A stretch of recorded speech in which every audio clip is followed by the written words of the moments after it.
Shalom amigos, les habla Sergio Bacari del canal Bacari Suelto en Israel y este es el cuarto y último video de la serie que vengo haciendo sobre la vida en tiempos bíblicos. Amigos, como vimos en los capítulos anteriores, en la forma que se vivía dentro de este libro, dentro de la Biblia, muchas cosas han cambiado en estos últimos 2000 años. Pero si hay algo que no cambió, es su clima. Es el cielo y es esta tierra que sigo caminando, la misma que caminó el patriarca Abraham, el rey David y también Jesús de Nazaret.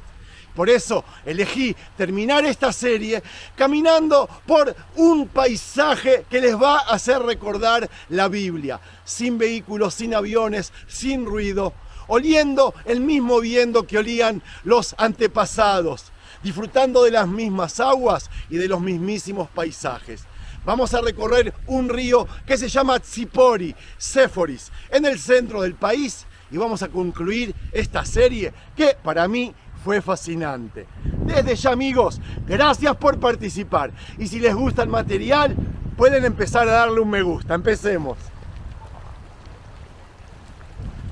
Amigos, ustedes disfruten del paisaje bíblico como les dije y yo les voy a tocar los últimos 3 puntos que tengo preparados para terminar aquí la serie. El primero está relacionado no con la naturaleza, sino con la educación y la justicia de aquellos tiempos. Y les quiero contar que en tiempos del Antiguo Testamento no existían escuelas para los niños de la gente común y sencilla. Sus padres debían enseñarles las ocupaciones corrientes y también explicarles la ley y los festivales religiosos, las fiestas.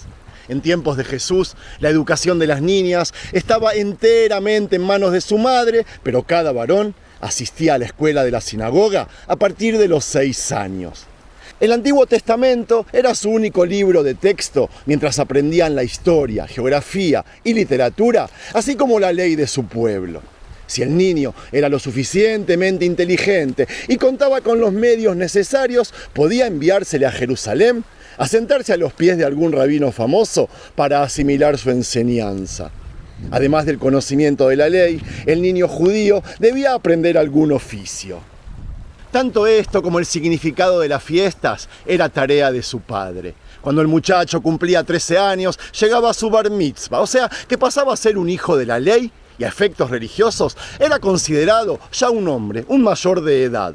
Reunía las condiciones necesarias para ser incluido en el minyan, aquel grupo mínimo de 10 hombres imprescindibles para rezar en una sinagoga, y al siguiente sábado el muchacho leía una porción de la ley en hebreo y recibía la bendición del rabino principal, como ahora.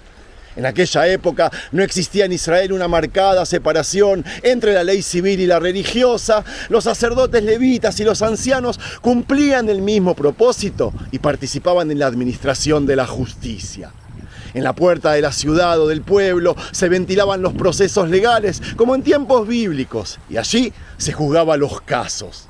La Corte Suprema en tiempos neotestamentarios era el Sanedrín, como sabemos. Este cuerpo de 70 hombres se reunía en el templo. Las autoridades romanas les permitían emitir la sentencia sobre cualquier tema bajo la ley judaica, menos la pena de muerte, y en aquellos casos regidos exclusivamente por la ley romana. Las querellas locales las resolvían siempre los ancianos en la puerta de la aldea, del pueblo, de la ciudad, tal como les expliqué antes. Y amigos, disfruten de este maravilloso paisaje, amigos. Estamos recorriendo, como les dije al principio, las huellas de los patriarcas y esto no cambió en absoluto. Quiero pasar ahora al punto 17, que es sobre la vida religiosa, y les cuento de que la vida religiosa de Israel estaba centrada primero en el tabernáculo y luego en el templo. Ella se regía por los reglamentos que imponía la ley con respecto a las ofrendas y los sacrificios, así como acerca de las grandes festividades que se realizaban año tras año. Las 6 grandes festividades anuales eran las siguientes en esas épocas. La primera del año era la de Purim o la de las suertes, celebrada en torno a nuestro 1 de marzo en conmemoración de la liberación de los judíos de manos de Amán, según narra el libro bíblico de Esther, en Persia. La segunda era la de Pesaj, la Pascua, celebrada el 14 de Nisan, cerca de nuestro inicio de abril.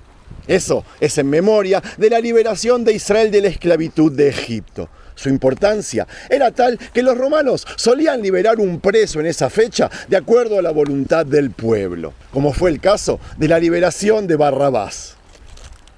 A continuación de la fiesta de Pesaj y en asociación con ella, tenía lugar la celebración de la fiesta de los panes sin levadura con una duración de 7 días seguidos como ahora.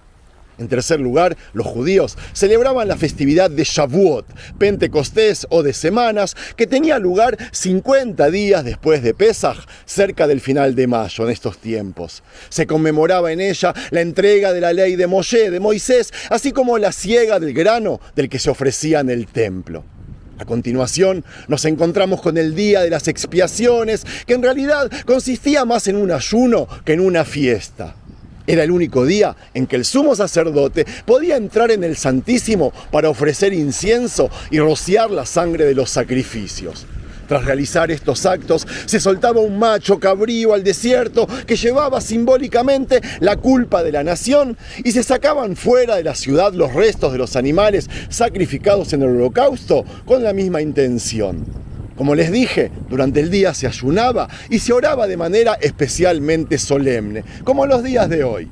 5 días después tenía lugar la fiesta de los tabernáculos o de las cabañas, cercana a nuestro 1 de octubre, y una fiesta que se sigue conmemorando, por lo menos en el pueblo judío. Se conmemoraba con ella la protección de Dios sobre Israel mientras vagó por el desierto a la salida de Egipto y servía a sí mismo para dar gracias a Dios por las bendiciones recibidas durante el año. Durante esta festividad era costumbre que la gente viviera en cabañas improvisadas situadas a no más de una jornada de sábado de Jerusalén en recuerdo de la experiencia pasada por Israel. Los 2 actos religiosos principales eran el derramamiento de una libación de agua realizada por un sacerdote usando una jarra de oro con agua del estanque de Shiloach o de Siloé, y la iluminación del templo mediante 4 enormes lámparas que se situaban en el patio de las mujeres. Finalmente, amigos, nos encontramos con la fiesta de las luminarias a mediados de nuestro mes de diciembre, que conmemoraba la restauración y rededicación del templo realizada por Yehudá a Macabí, Judea el Macabeo. Durante esta fiesta era común leer los libros 1 y 2 de los Macabeos, que ya, lamentablemente, no están dentro de la Biblia hebrea. Amigos, vamos a terminar con esta serie con el último punto relacionado con el templo y la sinagoga. Y les quiero contar que entre el final del Antiguo Testamento hubo un marcado desarrollo de la vida religiosa formal de los judíos. El culto regular se celebraba ahora en la sinagoga local, práctica que nació en los días del exilio, cuando no había templo. El rabino principal de la sinagoga era elegido por el anciano del pueblo. En algunos de los servicios del templo, como en las festividades del Año Nuevo Judío, Rosh Hashanah, que más adelante se comenzó a festejar, y el Día del Perdón, el Yom Kippur, que es el Día de las Expiaciones, se escuchaba el sonido del shofar en el momento de los rezos. El servicio seguía un modelo guiado por las oraciones y lecturas de la ley y de los profetas, y luego seguía el sermón y un espacio en el cual los hombres podían hacer preguntas al rabino. Hermoso, ¿verdad? Detrás del púlpito había un recinto cerrado con una cortina donde se encontraba el arca de los rollos sagrados que solo los sabios de la ley podían abrir. Los lectores se sentaban entre el recinto y el púlpito de cara a la congregación, junto con los principales maestros, quienes se sentaban en asientos levantados, conocidos como cátedras de Moshe. Cuando era posible, se hacía una visita al templo de Jerusalén, el cual había sido ya reconstruido por Herodes. El templo de Herodes seguía la estructura básica del templo de Salomón, pero de dimensiones muchísimo más grandes, como nos contaba Andy la semana pasada. Básicamente, era un recinto abierto y vasto, dividido en atrios por una serie de murallas. Los no judíos estaban limitados al atrio o patio exterior, que también servía de acceso desde y hacia la ciudad, así como también era usado a modo de mercado de ganado y de cambio de dinero. Los judíos podían entrar a los atrios centrales y observar los sacrificios desde el atrio cercano al de los sacerdotes, pero las mujeres se mantenían a distancia en su propio atrio. El sacerdote podía considerarse afortunado cuando le concedían el permiso una vez en toda su vida para ofrecer incienso en el lugar santo, el edificio más recóndito del recinto del templo.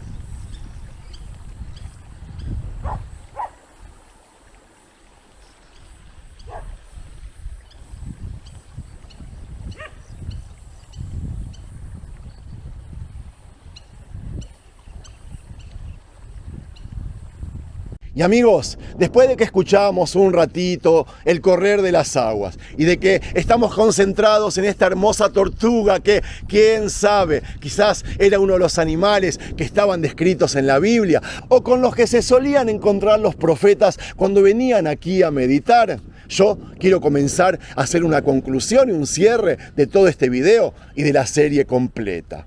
Quiero decirles de que la historia de la Biblia se desenvolvía en un ambiente tradicional de vida familiar y rural que permaneció inmutable a lo largo de los siglos.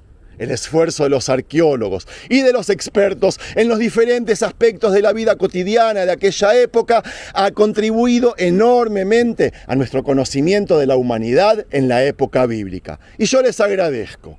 No solo ellos, también los hallazgos de documentos en Qumran, cerca de aquí en el Mar Muerto, y en Nag Hammadi de Egipto. No obstante, cualesquiera que sean los hallazgos y su significado, desafortunadamente, la conclusión final es la misma. Las pericias, hábitos, cultura y labores del ser humano, grandes o pequeñas, no han logrado mejorar su naturaleza. Han aparecido grandes civilizaciones, pero el hombre en su vida diaria, así como sus aspiraciones, temores y anhelos, tanto personales como colectivos y también religiosos, parecen ser siempre los mismos. Hoy no te puedo creer, perros. Bueno, voy a terminar el video. Yo con los perros no me voy y veo que están sueltos encima. Voy a parar, amigos. Bueno, me pude alejar de los perros, no pueden cruzar el río, gracias a Dios. Amigos, el mensaje divino de fe y renovación era tan intenso y necesario en tiempos de Abraham y de David como sigue siéndolo hoy mismo. Sin embargo, en cada uno de nosotros está la posibilidad del cambio de vida personal. Solo de nosotros mismos depende el conseguirlo.